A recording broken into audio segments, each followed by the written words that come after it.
De Matthieu, chapitre 23, et on a commencé à lire dans le premier verset jusqu'au verset 25 à la gloire de Dieu. Et pendant que vous cherchez, je lis pour vous ainsi. Alors Jésus parla à la foule. Les scribes et les pharisiens sont assis dans la chaire de Moïse. Faites donc et observez tout ce qu'ils vous disent, mais n'agissez pas selon leurs œuvres, car ils disent et ne font pas. Ils lient des fardeaux pesants et les mettent sur les épaules des hommes, mais ils ne veulent pas les remuer du doigt. Ils font toute leur action par être vus des hommes. Ainsi, ils portent de l'âge filactère et ils ont de longues franges à leurs vêtements. Ils aiment les premières places dans les festins et les premiers sièges dans les synagogues. Ils aiment à être salués dans les places publiques et être appelés par les hommes rabbi, rabbi. Mais vous, ne vous faites pas appeler rabbi, car un seul est votre maître, et vous êtes tous frères, et n'a plus qu'à dans les cieux. Verset 10.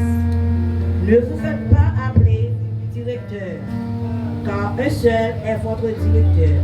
Quiconque sera abaissé, et quiconque s'abaissera sera élevé. Malheur à vous, scribes et pharisiens, hypocrites, parce que vous fermez aux hommes le royaume des cieux. Vous n'y entrez pas vous-même et vous n'y laissez pas rentrer ceux qui veulent rentrer. Malheur à vous, scribes et pharisiens, hypocrites, parce que vous dévorez la maison des veuves et que vous faites pour l'apparence de longues prières. À cause de cela, vous serez jugés plus sévèrement.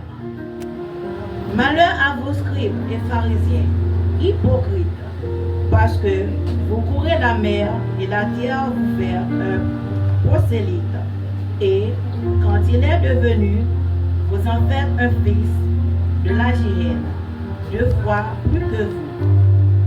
Malheur à vous, conducteurs aveugles, qui dites, si quelqu'un jure pour le temple, ce n'est rien. Mais si quelqu'un jure par l'or du temple, il est engagé. Insensé et aveugle, lequel est le plus grand, l'or ou le temple qui sanctifie l'or?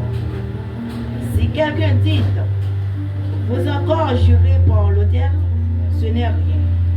Mais si quelqu'un jure par l'offrande qui est sur l'autel, il est engagé. Aveugle, lequel est le plus grand offrande ou l'autel qui est sanctifie l'offrande? Celui qui jure par l'autel, jure par l'autel. Et par tout ce qui est dessus, celui qui jure par le temple, jure par le temple. Et par celui qui l'habite. Verset 22. Et celui qui jure par le ciel, jure par le trône de Dieu, et par celui qui est assis. Malheur à vous, scribes et pharisiens, hypocrites, parce que vous payez la dîme de la menthe, de l'âneth et du cumin, et que vous laissez ce qui est plus important dans la loi, la justice, la miséricorde et la fidélité. C'est là ce qu'il fallait pratiquer pour négliger les autres choses. Conducteur aveugle qui coule le moucheron et qui avalait le chapeau. Et verset 25 pour terminer. Malheur à vous, scribes et pharisiens, hypocrites, parce que vous nettoyez le dehors de la coupe et du plat, et qu'au dedans, ils sont pleins de rapines et d'intempérance. Et verset 25 encore.